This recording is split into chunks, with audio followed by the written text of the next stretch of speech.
விக்கிரவாண்டி இடைத்தேர்தலில் பதிவான வாக்குகள் காலை 8 மணிக்கு எண்ணப்படுகிறது. இதையொட்டி 1000க்கும் மேற்பட்ட போலீசார் பாதுகாப்பு பணியில் ஈடுபடுத்தப்பட்டுள்ளனர். விழுப்புரம் மாவட்டம் விக்கிரவாண்டி சட்டமன்ற தொகுதிக்கான இடைத்தேர்தலின் வாக்குப்பதிவு கடந்த 10ஆம் தேதி 276 வாக்குச்சாவடிகளில் நடைபெற்றது.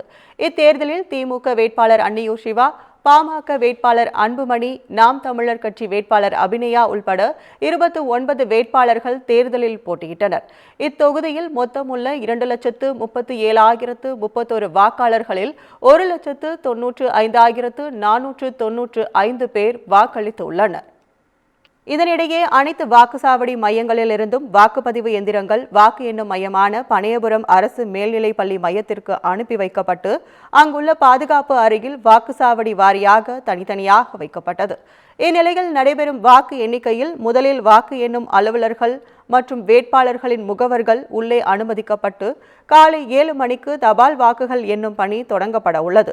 அதன் பிறகு 7:30 மணி அளவில் மின்னணு வாக்குப்பதிவு எந்திரங்கள் வைக்கப்பட்டுள்ள பாதுகாப்பு அறையின் சீல் அகற்றப்பட்டு ஒவ்வொரு வாக்குச்சாவடி வாரியாக மின்னணு வாக்குப்பதிவு எந்திரங்கள் வாக்கு எண்ணும் அறைக்கு கொண்டு செல்லப்பட்டு வாக்கு எண்ணிக்கை காலை 8 மணிக்கு தொடங்குகிறது.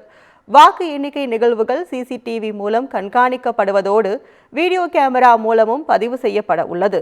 வாக்கு எண்ணும் அறையை சுற்றிலும் இரும்பு கம்பிகளால் வேலி போடப்பட்டு அதன் வெளியே நின்று வேட்பாளர்கள் அவர்களது முகவர்கள் வாக்கு எண்ணிக்கையை நேரடியாக பார்க்க ஏற்பாடு செய்யப்பட்டுள்ளது. வாக்கு எண்ணிக்கையை ஒட்டி 1195 போலீசாரும் மத்திய தொழில் பாதுகாப்பு படையினர் 24 பேரும் பாதுகாப்பு பணியில் ஈடுபட்டுள்ளனர்.